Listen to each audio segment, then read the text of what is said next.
सोनिया जी के समय में राम को काल्पनिक कहने वाली कांग्रेस और हिंदुओं को आतंकवादी कहने वाली कांग्रेस जो कर रही है वो अपने गुणों के अनुरूप कर रही है। तो बहिष्कार तो कर ही रहा है समूचा विपक्ष। चलिए ओवैसी की पार्टी तो खुल्लम खुल्ला कह रही है कि हम इस राम मंदिर को नहीं मानते, वो तो खुल्लम खुल्ला कह रही है कम से। और आप कह रहे हैं कि हम बहिष्कार कर रहे हैं, लेकिन हम राम मंदिर को तो मानते हैं, लेकिन हम प्राण प्रतिष्ठा का बहिष्कार कर रहे हैं। Congress will not attend Ram मंदिर। 22 जनवरी को राम मंदिर में प्राण प्रतिष्ठा कार्यक्रम भी किया जाएगा। इस दौरान गर्भगृह में प्रधानमंत्री नरेंद्र मोदी के अलावा केवल 4 लोग मौजूद होंगे, जिनमें उत्तर प्रदेश के मुख्यमंत्री योगी आदित्यनाथ, ट्रस्ट प्रमुख चंपत राय, राज्यपाल आनंदीबेन पटेल और मंदिर के मुख्य आचार्य शामिल हैं। याद करिए राहुल गांधी जी क्या बोले थे विदेश में जाके, जब उनसे पूछा गया कि आपका तो मुस्लिम लीग से गठबंधन है, तो उनकी शब्द नहीं भाव भंगिमा भी देखिएगा, उन्होंने क्या बोला था, Muslim League is absolutely secular, I am having no problem about it. और किसी कांग्रेस के व्यक्ति से पूछिएगा, कांग्रेस का प्रतिनिधि ना हो तो तहसीन भाई से पूछिएगा, if Muslim League is absolutely secular but BJP is absolutely communal. जी जी, ये जो आप धोखा देने का प्रयास लोगों को करते हैं उसी लिए होता। और मैं एक और बात कहूंगा, देखिए मैं पॉजिटिव और निगेटिव दोनों ढंग से लेता हूं। पहली बात तो मैं कहता हूं, अगर इन्होंने जाने का मना किया है तो अपनी परंपरा के अनुरूप किया है। 49 में मूर्तियां हटवाने के प्रयास करने वाले नेहरू जी से लेके, उसके बाद मुसलमानों को भड़काकर 61 में मुकदमा दर्ज करवाने वाली कांग्रेस से लेके 66 में गोरक्षक संतों पर गोलियां चलवाने वाली कांग्रेस इंदिरा जी के जमाने में, 1976 में जब रूटीन खुदाई में 8 खंबे निकल आए तो कम्युनिस्टों के दबाव में उसको रुकवाने वाली इंदिरा जी की कांग्रेस, तो राजीव जी के जमाने में कार सेवकों के हत्यारों का समर्थन करने वाली कांग्रेस, तो नरसिम्हा राव के समय में प्लेसेस ऑफ वर्शिप एक्ट लाने वाली कांग्रेस, तो सोनिया जी के समय में राम को काल्पनिक कहने वाली कांग्रेस और हिंदुओं को आतंकवादी कहने वाली कांग्रेस जो कर रही है वो अपने गुणों के अनुरूप कर रही है। हां, मगर अगर इनके यहां किसी के दिल में थोड़ी सी सच्चाई होगी तो शायद मुझे लगता है वो उनको भजन याद आ रहा होगा, हरिओम शरण का पुराना भजन था, मैली चादर ओढ़ के कैसे द्वार तिहारे आऊं, हे पावन परमेश्वर तेरे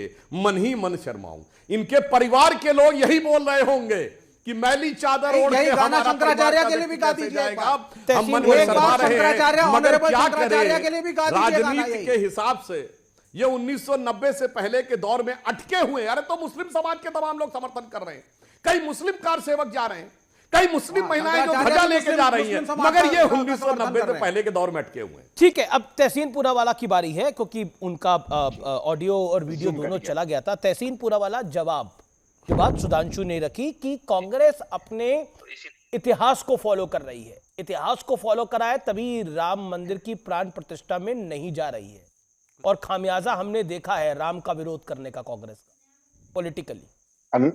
अमी जी, सुधांशु जी की मैं बहुत आदर करता हूँ, उन्होंने 3-4 चीजें की, उम्मीद है आप मुझे सारे सवालों का जवाब देने दोगे। सुधांशु जी ने अपनी बात समाप्त की ये कहते कि कांग्रेस का जो एफिडेविट था, हालांकि राम मंदिर को लेकर नहीं, राम सेतु को लेकर था कि राम जी काल्पनिक है। यही बात महेश शर्मा जी ने फ्लोर ऑफ द हाउस पे कही जब माननीय मोदी जी पार्लियामेंट में बैठे थे। महेश शर्मा जी पे कोई एक्शन तो हुआ नहीं, आज तक मां सीता के मंदिर का जो निर्माण का काम है केंद्र सरकार ने कोई कंट्रीब्यूशन नहीं किया है। बिहार के अंदर कोई कंट्रीब्यूशन नहीं किया, बिहार में इनकी सरकार भी थी। मां सीता को काल्पनिक बनाने वाले आज कांग्रेस पे आरोप लगाते हैं। खैर, मैं इस तू में नहीं गिनना चाहता हूँ। इनकी क्या मजबूरी है कि आज भी संजय निषाद के साथ ये गठबंधन में, जिन्होंने राजा राम और राजा दशरथ को, भगवान राम और राजा दशरथ को क्या क्या उन्होंने कहा, मैं उसमें भी नहीं गिरना चाहता हूँ, ये विवाद का विषय नहीं। 2 सवालों के माननीय सुधांशु जी जवाब दे। एक, चारों शंकराचार्य नहीं जा रहे, और शंकराचार्य जी को मैं वर्बैटम कोट कर रहा हूं, वे कहते हैं कि ये क्या जरूरत थी कि आप 22 जनवरी को ये मंदिर का उद्घाटन, प्राण प्रतिष्ठा का कार्यक्रम कर रहे हैं, जबकि मंदिर निर्माण का कार्य पूरा नहीं हुआ है, और जो मंदिर का जो भी मंदिर में होता है वो पॉलिटिकल पार्टी के हिसाब से नहीं, ये शास्त्रों के हिसाब से होगा। सुधांशु जी बहुत ज्ञानी है शास्त्र के, तो जब मंदिर का अब तक कंप्लीशन, निर्माण कंप्लीट नहीं हुआ है, तो क्या जरूरी है आपको ये करना? ये शंकराचार्य जी पूछे, क्या शंकराचार्य जी, चारों शंकराचार्य भी 80% भारतीयों के विरुद्ध है? ये बात तो नहीं है। दूसरी बात, सुधांशु जी, कोई पार्टी में अगर व्यक्ति 22 जनवरी को नहीं जाए, मानो वो कहते 23 जनवरी को जाए, 24 जनवरी, 25 जनवरी को जाए, तो भगवान राम तो कण कण और शंशन में मौजूद है, तो इसमें गलत क्या है? आप क्यों चाहते कि 22 जनवरी को ही आए? पर आप इसके पहले ये बताएं कि जब शंकराचार्य कह रहे कि मंदिर का निर्माण का कार्य अब तक पूरा नहीं हुआ है, तो क्या जरूरी है? तो फिर भाजपा इसमें क्यों कह रही है कि नहीं इस वक्त ही करना है? ठीक है, सुधांशु का जवाब जी। सुधांशु अधिकतर पॉलिटिकल पार्टियों का यह कहना है कि क्योंकि ये बीजेपी का कार्यक्रम हो गया इसलिए हम इसमें नहीं जाएंगे। देखिए, पहली बात तो मैं कह दूं, पुनः कह देता हूं, जो फुरफुरा शरीफ के गद्दी नशीं मौलवी मुकर्रम मुफ्ती और बारी के आगे सजदे करने वाले लोगों को आज शंकराचार्य की याद आई है, ये अपने आप में एक सुखद अनुभूति है। परंतु उसमें भी मैं बता दूं तहसीन भाई को, आप स्वामी निश्चलानंद जी का तहसीन अपने टर्न में जी। हाँ, कोई बात नहीं, कर ले दीजिए इनको एक वाक्य बोलने। सॉरी मैं किसी भी मौलाना साहब के सामने अपना सर नहीं झुकाता हूँ, मैं जेन्युइनली कहता हूँ, और मैं ये भी मानता हूँ कि राहुल गांधी ने मुस्लिम लीग के लिखा वो गलत था। अब आप बताइए शंकराचार्य जी के बारे में। अच्छा, हाँ, अब मैं बताता हूँ। पहली बार दिल्ली के शाही इमाम का फतवा अपने पक्ष में 1980 में इंदिरा गांधी ने जाकर जारी करवाया था। और तहसीन भाई, आप युवा हैं, आपकी उम्र हमसे कम है इसलिए शायद आपको न याद हो, मगर हमें बचपन का याद है। 1987 की बोट क्लब की रैली पर इमाम बुखारी ने एलानिया कहा था कि ए राजीव गांधी सुन लो, तुम्हारी मां भी हमारे आगे झुक कर ही हुकूमत करती रही, और आइंदा अगर तुम्हें इस मुल्क पे हुकूमत करनी है तो हमारे आगे झुकना पड़ेगा। This is quoted in 1987 boat club rally.